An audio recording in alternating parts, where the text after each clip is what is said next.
am 92 years old. I have outlived my wife, my friends, and my enemies. I've outlived the version of myself that used to worry about what people thought of me.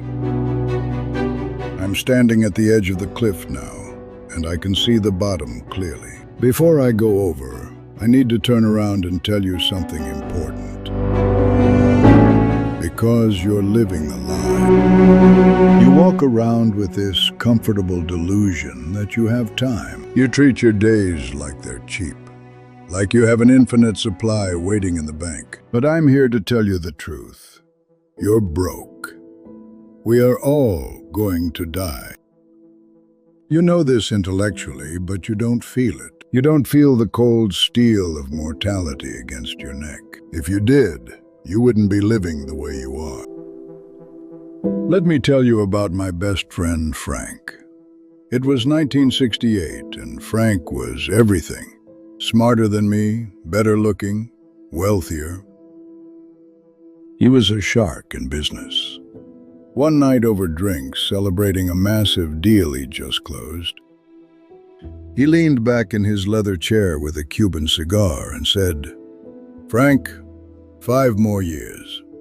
That's the strategy. I grind for 5 more years, hit my number, then I'm done. Then I take Mary to Italy. Then I learn to paint. Then I start living." 3 days later, Frank walked out of his office building, grabbed his chest, and hit the sidewalk before he even realized he was falling. Massive heart attack. He was 42 years old. He never went to Italy. He never painted a single thing. I stood over his casket, and the tragedy wasn't that Frank died. We all die. The tragedy was that Frank spent his entire existence waiting to live. He treated his life like a waiting room for a better future that never arrived. A week later, I went to his office to clear out his desk. His calendar was booked for the next 6 months. His inbox was full of urgent messages. The world didn't stop because Frank died. His company replaced him in 2 weeks. His clients forgot his name within a year. And right now, looking at you, I see Frank. You're telling yourself the same lie. I'll be happy when I get the promotion. I'll take the trip when the kids are older. I'll forgive my brother when he apologizes first.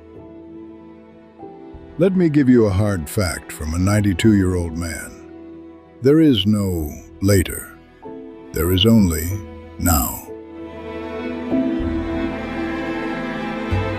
If you're trading your now for a later that isn't guaranteed, you're making the worst bet in the history of gambling. Let's talk about your obsession with accumulation. You buy things you don't need with money you don't have to impress people you don't even like. I live in a small room now. A bed, a chair, a picture of my wife. I used to have a big house, luxury cars, a garage full of toys, and I'm telling you with the absolute clarity that comes from the end game. It's all garbage. I've been to many funerals, and I've never once seen a U-Haul trailer following a hearse. When you die, your kids will hire a stranger to come into your house and throw 90% of your precious possessions into a dumpster. The other 10%, they'll sell at a yard sale for quarters. That's the sum total of your materialism. Future trash. So why are you going into debt for it? Why are you working 60 hours a week, missing your daughter's childhood to pay for a car that sits in traffic? It's madness. You won't realize it's madness until you're sitting where I'm sitting, and by then it's too late to return the merchandise. In 1979, I won the Businessman of the Year award in my city. Big banquet, black tie event. I walked up to the podium while people applauded, and I felt like a god. I felt like I'd won the game. I went home that night holding the trophy. My house was dark. My wife Eleanor was asleep. My kids were asleep. I sat at my kitchen table alone, drinking scotch and staring at that piece of glass. And I realized the applause had stopped. The people at that dinner didn't care about me. They cared about what I could do for them. Meanwhile, the people upstairs who actually loved me, I had neglected them for months to win that trophy. I'd missed my son's varsity games to stay late at the office. I'd missed my anniversary dinner to close a merger. For what?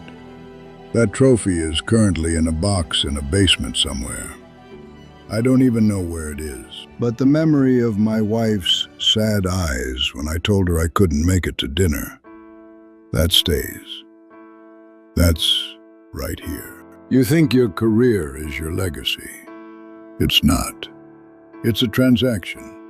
You're selling the hours of your life, hours you will never get back, to build someone else's castle. If you drop dead today, your job would be posted online before your obituary. Do not worship at the altar of your career. It will not love you back. It will not hold your hand when the lights go out. So if the money is fake, the career is a trap, and the stuff is garbage, what's left? The only things you get to keep are the things you gave away. The love you gave, the time you gave, the connections you made. I sit here in this chair and I don't replay my business deals. I replay the Sunday mornings with Eleanor. I replay the sound of my daughter laughing when she was 3. I replay the time I helped a stranger push his car out of a snowbank.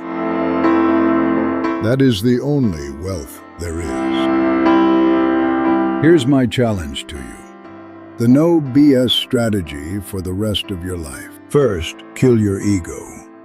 You're so terrified of looking foolish that you don't take risks. You don't start the business. You don't ask someone out. Why? Because you're afraid of what people will think. Let me liberate you. Nobody is watching you. They're too busy worrying about themselves. You're the main character only in your own head. To everyone else, you're background noise. Stop letting your fear of judgment paralyze you. Their judgment will rot in the ground right next to them. Second, practice the last time. This is a Stoic technique that will change your life. Every time you do something, anything, remind yourself that one day you'll do it for the last time. One day you'll pick up your child for the last time. One day you'll kiss your spouse for the last time. One day you'll drink a cup of coffee for the last time. You don't know when that day is. It could be 10 years from now. It could be today. Third, wake up. I'm 92. My back hurts. My eyes are dim. But you have the golden ticket. You have your health. You have your youth. And you're spending it scrolling through a phone, numbing yourself. Stop it. Go outside. Feel the wind. Look at the sky. Call your mother. Forgive your enemy, not for them, but because you don't have time to carry the luggage of hate anymore. The final word. We are all going to die. It's the only guarantee we have. But most people never actually live. They just exist. They stay safe, they stay comfortable, and then they expire. Don't be like Frank. Don't wait for the 5-year plan. Eat the good food. Buy the plane ticket. Say I love you first, because the clock is ticking. Can you hear it? That's the sound of your life running out. Don't let it run out empty. I'm tired now. Go live.